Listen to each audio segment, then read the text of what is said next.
Andrew Tucker, and welcome to Andrew Tucker World. What's going on, all my great people? What's going on, all my boxing fans? Man, big events coming up, big fights coming up. But man, it's another big event coming up that's added to the roster. That was recently added to the roster. I forget the other, but I know it's other great fights on this card, on this particular card, because I'm gonna try to make this short and sweet. But it's two fights that I'm going to talk about real quick. That I just really want to talk about. Man, Terence Crawford. Of course, it's the main event on that card. And I'm going to talk about the co-main event. I believe it's the co-main event on that same card. Terence Crawford is a monster. He's a beast. Been following Terence Crawford for a very long time. Kids, and the guy is a special talent, elite level per boxer puncher. Very dangerous, very dangerous elite level fighter. Um,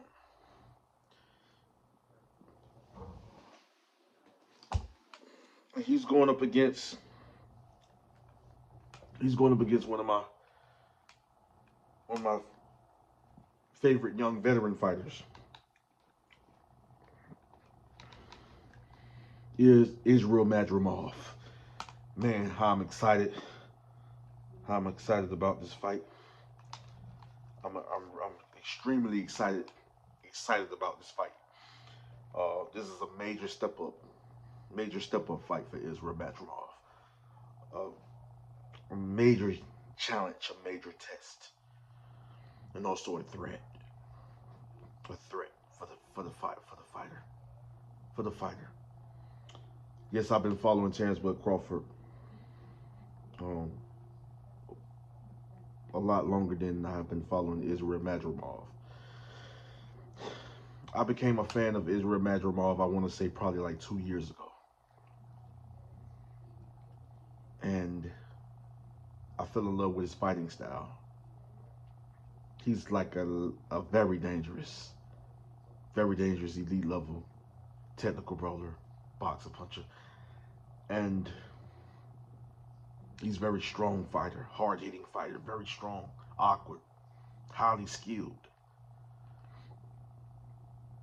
I look at the attributes of both fighters. I look at the strengths and weaknesses of both fighters. I look at certain little things, uh, like certain mistakes they may make at times, the mistakes they make at times. I look at what they do very well, look at what they do great.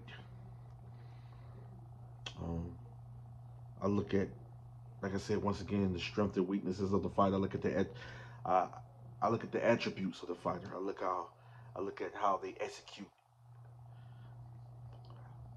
or what they're really good at, and what they're in areas they're good in, and how they execute, and how they could execute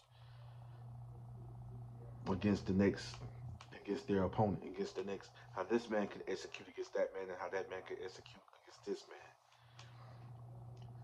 I do film study, combining the styles as I analyze, uh, as I evaluate the situation when it comes to Israil Madrimov and Terence Crawford. This potentially, this sets up a very intriguing, epic battle. We look at the experience of Terence Crawford. We look at how he can easily apply, adjust, break a fighter down once he have figured you out, downloaded your information. Basically, speaking of the word analyze, he's most definitely analyzed everything about you. He knows now how to most definitely trap you. He knows how to break you. Um, he knows how to set you up in ways. Um, very elite level fighter. The rank generalship, the rank got Q. Um, Not just a highly skilled thinking man fighter, but just the ferociousness, the elusiveness, the aggressiveness. Uh, once he, once he, once he badly have you hurt, the killer instinct, the way he just finish and annihilate his opponents. It's somewhat of old school and new. Israil Madrimov is going to be tested, but it's still a dangerous fight for Terence Crawford as well. Israil Madrimov looking to make a statement. It's an honor, a privilege, and an honor to fight this legend, this future Hall of Famer, this legend, dairy fighter in Terence Crawford. We can honestly go ahead and just say that right now. To fight this 3 division world champion that's looking to, that's looking to come in my backyard, come on my side of the fence, come up to my weight class at 154 pounds, super welterweight, and literally is trying to take my title and put a defeat on my undefeated record. I know Israil Madrimov is looking to make a statement, and I know it's going to hit him hard, and it's going to affect him in a way that he just beat, maybe annihilated the #1 pound for pound fighter in the world. That's a major accomplishment. That's a major mission completed. This for Israil Madrimov is a legacy defining fight. This win for Israil Madrimov will be bigger than all the fights on his resume or all the fights so far in his professional career. This fight will be bigger than all those fights combined. Just Terence Crawford alone. This is a major step up fight. This is a major challenge for the fighter, Israil Madrimov. I love him. I love and respect both fighters. This is gonna be epic. This is gonna be great. I will soon come with predictions because I come with several, and I could be right with a few when it comes to making predictions. When it comes to this one particular fight, and I can make several predictions on how many ways it can go, or certain ways it can go, maybe 2 different ways, 3 different ways, 4 different ways this fight can end, or how this fight, my fighter might pull it out, the other fighter might pull it out.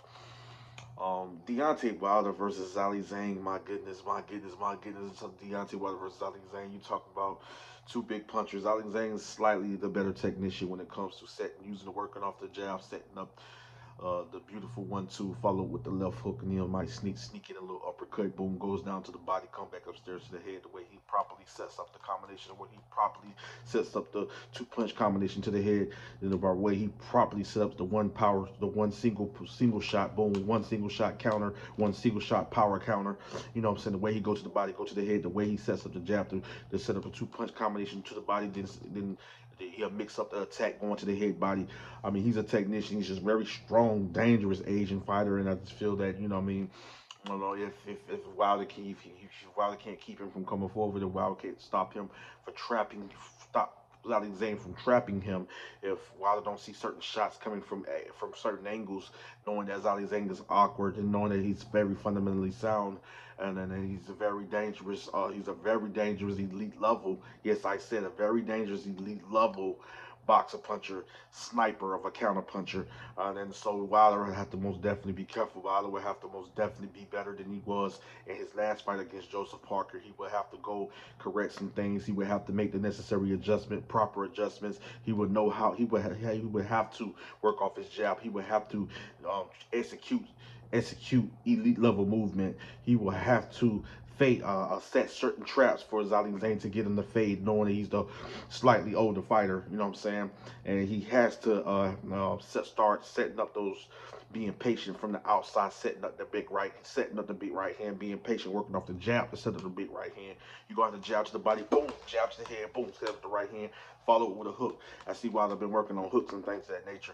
So there's certain little things you got to do: jab to the body, jab to the head, then big jab back, that's the body, come back with the right hand, with the right lead, the right cross, boom, then uh, come with the hook, and then follow up, boom, with another right hand. So set up certain shots, you know, within that sequence of a 3 punch, 4 punch combination. You know what I'm saying? It's like things he's gonna have to do. You know, it's the things he's gonna have to perfect. It's the certain things he's gonna have to execute against this monster, is Zhilei Zhang. That's another fight that I would do predictions on, because it's gonna be several how ways I probably see it. You know, or maybe just two, or maybe one. You never know, but that's another an interesting fight based on styles. Um, and I can't wait, man. This is a great time to be a boxing fan. It's a beautiful time to be participating in the sport, tuning into these fights, tuning into the sport, supporting the fighters, paying for the pay per view. Go out, you actually support the fighters. Go, you know, you know, go watch the fight live. You know, it's just a great time. You know, to be a boxing fan, whether casual or hardcore, it don't matter. None of that don't matter. You know, so if you start watching boxing 6 months or 3 weeks ago, 6 months ago, 3 weeks ago, or 30 years ago, it don't really matter. It's just a great. It's just now the time is now to be a boxing fan, because you're coming in at the right time. This is beautiful. Last year ended with the bang. Um, man, this is gonna be amazing. So many big fights. I'm going. I don't know how to act. You know, what I mean, I'm just can't sit still. I'm just so hyper, full of energy. I fell away for a good little period of time, but I'm back. I got a promo video, a trailer slash promo video, a trailer slash promo video when it comes to the certain fights on this card. When it comes to Deontay, I mean, when it comes to Terence Crawford and Israil Madrimov card. You know, of course, we got some interesting fights. And I'm gonna probably cover the other fights. That's on this card, come, you know, in videos, you know, just talking about those fights and just kind of giving my little 2 cents on those fights. But you know, more live commentary is coming up, and trust me, guys, stay tuned. A lot more trailer videos, promo videos is coming. Love you guys. Andrew Tucker is back. UK Army, Tucker Army, which is worldwide. Let's go. Let's get it.